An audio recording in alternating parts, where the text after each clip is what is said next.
अंजलि में आप सबका स्वागत है।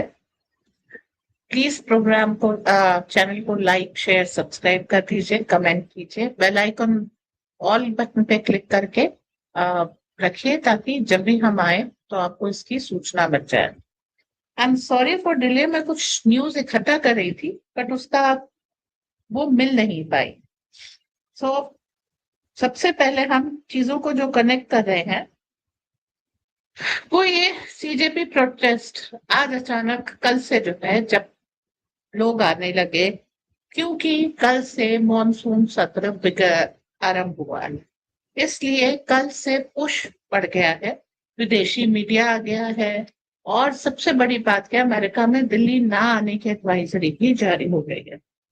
तो ये सारा सब कुछ क्यों हो रहा है? क्यों? क्योंकि उनको मालूम है, उन्होंने इसको फ्यूल और फंड किया है, इसको किसी ना किसी तरह से सपोर्ट किया है और वो चाहते हैं कि यहाँ पर कुछ हंगामा हो जाए। कुछ व्हाट्सएप मैसेजेस पकड़े गए हैं जिसमें वो बता रहे हैं कि अगर किसी अच्छे कारण के लिए मौत भी आ जाए तो इट्स ग्लोरियस।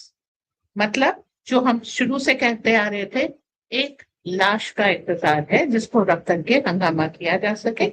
आपने ये रोहित वेमुला के केस में देखा गया था। अब आप दूसरी चीज पे आइए, बाय नाउ। दो कारण है। एक तो संसद हमारी चल रही है, मानसून सत्र है जिसमें एफसीआरए बिल पास होना है। इसके कारण विदेशों से जो पैसा आ रहा है, जो कन्वर्जन हो रहा है, उसको ये रोकेगा। अब कन्वर्जन से इतनी क्या प्रॉब्लम है, क्या फर्क पड़ता है एक भारतीय हिंदू रहे या क्रिश्चियन हो जाए और कहाँ हो जाए, दोनों चीजें इंपॉर्टेंट। तो हिंदू हो जाए, हिंदू अगर क्रिश्चियन हो जाता है, चलिए एक बार हम उसको बर्दाश्त कर सकते हैं। पर रीजन्स क्या है, हमारे कोस्टल रीजन से। अब कोस्ट पे हमने आपको एक मेनलैंड और हिंटरलैंड की थ्योरी बताई। अभी कई लोग क्या है कि जो भारत की कोस्ट लाइन है वो तो ईस्टर्न वेस्टर्न दोनों तरफ बहुत बड़ी है, कोई भी एक्सेस कर सकता है। पूरी कोस्ट लाइन के ऊपर विजिलेंस सैटेलाइट से रखी जा रही है, बट मछुआरों की हेल्प से आया आवाजाही हो सकती है भारत और श्रीलंका के बीच में, भारत और बांग्लादेश के बीच में, भारत और म्यांमार के बीच में, भारत और पाकिस्तान के बीच में, भारत और मालदीव के बीच में। ये आ सकते हो, छोटी छोटी जिंजीस के फॉर्म में यहाँ पर आ जा सकते हैं। हर एक बोट पे नजर रखना। अच्छा, लक्षद्वीप वगैरह ये सब जो है चेन ऑफ आइलैंड्स है, तो जिसके कारण हर बोट पे, हर इनकम, हर गोइंग पे नजर रखना, उसमें ड्रग्स का पकड़ा जाना, ये सब चीजें आप देख रहे हैं। इसमें चूक हो सकती है, लोग भाग सकते हैं और अपराधी लाए जा सकते हैं। जैसे कि आपने अभी जॉन वो कौन सा था जो भी भागता हुआ पकड़ा गया है, ब्राउन, जॉर्डन ब्राउन, उसके केस में देखा कि वो बिना पासपोर्ट के भारत में घूम रहा है, टहल रहा है। तो ये चीजें पॉसिबल करा ली जाती हैं और इसीलिए वो जो भारत की कोस्टल लाइन है, इसमें तेजी से कन्वर्जन करा रहे। अब ये कन्वर्जन रुक जाएगा अगर एफसीआरए सख्त हो जाएगा। तो आप जिस चीज को यूज करके, जिस रास्ते को यूज करके भारत में असुरक्षा और ये सब तैयार कर रहे हो, वो रास्ता बंद हो जाए। फिर आपने देखा कि चर्चेस के पास बहुत बड़ा फंड है और वो मिसमैनेज्ड है। ठीक है, उसमें भी बहुत सारी गड़बड़ियां पाई गई हैं। ये राम मंदिर पे इल्जाम तो लगा रहे हैं पर ये अपने गरेबा में नहीं देख रहे। ऐसा नहीं है कि मस्जिदों में, मदरसों में इन सब की फंडिंग पे कोई आंच नहीं आती, सब। और ऐसा नहीं है कि चर्चेस ऐसा नहीं करते। ठीक, तो अब चीजें उस तरफ मुड़ रही हैं जहां पर हम करप्शन ला रहे हैं। दूसरा कारण क्या, एक तो एचसीआर हो गए, दूसरा अभी हमने हाल फिलहाल में शिक्षा नीति अपनी इस साल से बदल ली है, सक्सेसफुली हमने लागू करनी शुरू कर दी। 4 लाख टीचर्स ट्रेन किए, सारी चीजें आगे बढ़ती जा रही है सही दिशा में। तो अब उसको रोकें क्यों?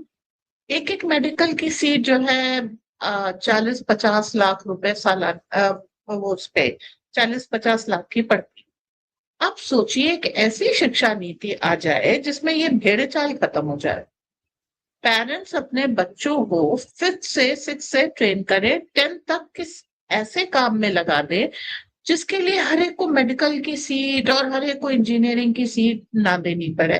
फिर उसके बाद फिर क्या है, गवर्नमेंट और ज्यादा चीजें कॉलेजेस वगैरह बनाती जा रही है, आप देख रहे हैं। तो द थिंग इज कि अगर इनकी अच्छा एक सिंपल सा देखिए, प्राइवेट स्कूल में लाख रुपए सालाना फीस होना आम बात है। किसके लिए? केजी के लिए 2-2, 3-3 लाख रुपए सालाना पे बच्चे पढ़ रहे हैं, और ये आम। ओके, इसके कारण क्या हो रहा है, अफोर्डेबिलिटी हिंदू घरों में कम हो रही है, और जिसके कारण लोग बच्चे कम पैदा करना चाह रहे हैं कि भाई अफोर्डेबल नहीं है बच्चों को पालना, इतने अगर स्कूल की फीस ज्यादा है। अब उसके लिए दूसरी अगर शिक्षा नीति ले आते हैं जिसमें बच्चों को अ, जो सरकारी है, अ, एक ही स्टैंडर्ड बुक चलेगी, तो प्राइवेट स्कूल अपनी किताबें नहीं बेच पाएंगे, कॉपीज नहीं बेच पाएंगे। अच्छा, अपने मनमाने तरीके से चीजों को नहीं पढ़ा पाएंगे क्योंकि सेंट्रलाइज्ड है सारा, आपको वही कोर्स पढ़ाना है। तो जो माता पिता है उसी सेंट्रलाइज्ड कोर्स को पढ़ाने के लिए, कुछ स्पेशल तो आप करा नहीं रहे हैं, तो उसी सेंट्रलाइज्ड कोर्स को कराने के लिए क्यों एक्स्ट्रा पैसे देंगे? जब दूसरी जगह 35,000 में, 35,000 में पढ़ाई हो जा रही है, तो आपको 3 लाख क्यों देगा? ये चीज खत्म होगी। जैसे ही ये चीजें खत्म होगी, एक पूरा एजुकेशन माफिया है, कोचिंग माफिया है, वो बहुत तेजी से धक्का खाएगा। इसीलिए नीट के पेपर लीक की एक खबर आई। दूसरी चीज इन्होंने क्या की कि एनटीए के ऊपर इल्जाम लगाया कि जो आपने अभी यूजी नीट यूजी 2026 की आपने ली है, उसकी ओएमआर शीट्स में गड़बड़ है। और जब इसकी जांच की गई तो वो ओएमआर शीट्स बिल्कुल सही फाइल है। अब उसके ऊपर वीडियो बना करके ये इंस्टाग्राम में बच्चों के बीच में फैला रहे हैं कि देखिए आपके नंबर, आप चाहे कितनी भी मेहनत कर लें, आपके नंबर जिसको ये टेस्टिंग एजेंसी चाहती है उसको दिए जाएंगे, और अब आपके लिए कोई भी भविष्य नहीं। अगर आप ये साबित कर ले जाते हो तो वो बच्चा जो मेहनत कर रहा है, जो एक प्रेशर में है थोड़ा सा कि मुझे कंप्लीट करना है, वो हताश हो जाता है। और ये काम इंस्टा के थ्रू कॉलेजेस में वो सर्कुलेट किया जा रहा है, उसको वाइडली एक्सेप्ट भी कर रहे हैं स्टूडेंट्स और शेयर भी कर रहे हैं। एंड इसके साथ साथ वो इंटरनल एक पैनिक मोड में भी आ। इसको सपोर्ट और फर्दर करने के लिए कॉलेजेस भी कुछ अलग अलग तरीके से अपने स्टूडेंट्स को प्रेशराइज कर रहे हैं, मिसट्रीट कर रहे हैं। अभी आपने पिछले साल देखा था, वीआईटी भोपाल में एक बवाल हुआ था, बच्चे मर रहे थे और उन्होंने जो रकस था उसको ऐसे दिखाया जैसे बच्चों को हुलिगनिज्म, वैंडलिज्म का शौक चढ़ा है और उन्होंने वीआईटी को नुकसान पहुंचाया। वही चीज आप ऑपोजिट यहाँ दिल्ली में देख रहे हैं, जहां पर सब लोगों को हुलिगन बनने के लिए प्रेरित किया जा रहा है, मृत्यु के लिए प्रेरित किया जा रहा है, आगजनी ये सब करने के लिए प्रेरित किया जा रहा है। तो एक जगह सही, एक जगह गलत, ऐसा मेरे हिसाब से गलत है। अगर गलत है तो सब जगह इसे गलत होना चाहिए। दूसरी चीज मजेदार क्या हो रहा है कि एक कॉकरोच को लोगों ने पीटा, क्यों? क्योंकि वो आराम से खाना पीना खा रहा था और वो इस मार्च पे नहीं था, और वो खुद ही कह रहा है कि मेरी जिम्मेदारी नहीं। तो आप समझिए ये हकीकत है इस प्रोटेस्ट की। बाकी सारे लोग आ गए क्योंकि स्टूडेंट प्रोटेस्ट तो अब ये रहा, तो शिक्षा नीति के विरोध में है। खबरें यहाँ तक आ रही हैं, लोग बोल रहे हैं जेएनयू के स्टूडेंट्स को फोर्स किया जा रहा है कि वो इस प्रोटेस्ट को ज्वाइन करें, और उनको धमकी दी जा रही है कि आपको याद रखा जाएगा, अगर आप इस प्रोटेस्ट को नहीं ज्वाइन कर रहे हैं तो बाद में आपसे हिसाब लिया जाएगा। इसको एक स्टूडेंट प्रोटेस्ट बना करके बीबीसी वगैरह जगह जगह पोस्ट कर रहे हैं। पूरी कोशिश चल रही है कि इसको एक इंटरनेशनल रूप दिया जा सके। बेसिकली ये फिर से एक रजाइन चेंज है, और ये नेचुरली अब टाइमिंग ले लीजिए, संसद सत्र से पहले। क्यों? क्योंकि वहां पर सांसद है। अब इन्होंने खुद भी कहा है संसद भवन को उखाड़ दिया जाएगा, ये इनके यहाँ नारा लग रहा है।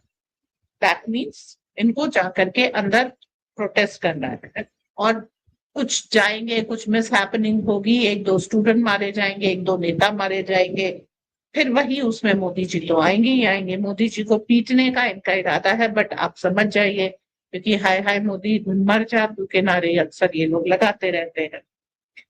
होल थिंग इज दैट कि इनको जो फेलियर्स ना सत्ता में नहीं आ पा रहे हैं, उनको सत्ता चाहिए।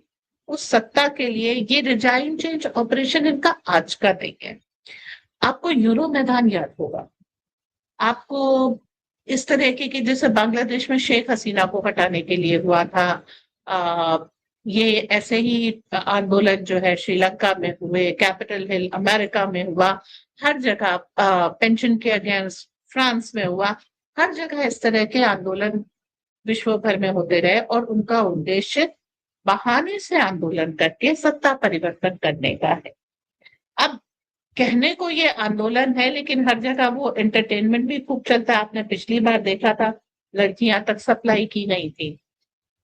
अब यहाँ पर प्रोटेस्ट में आप देखिए 900 पिज्जा आए हैं, 650 छोले भटूरे, 1300 बर्गर ये सर्व किए जा चुके हैं। उसके बाद चिकन लॉलीपॉप है, KFC है, और जगह जगह जो है, मतलब आप ये कह लीजिए फूड स्टॉल लगी हुई है।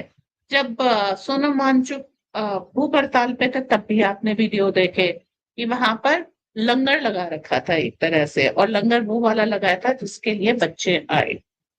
और बच्चों का क्या होता ना, फ्री खाने की लालच में वो चले जाते, उसके बाद कुछ ना कुछ उनसे काम करा लिया जाता है, या बड़ी ऐसी पोजीशन में उनको पेश कर दिया जाता है जहां उनको चोट लग जाए या खुद ही कोई चोट मार दे।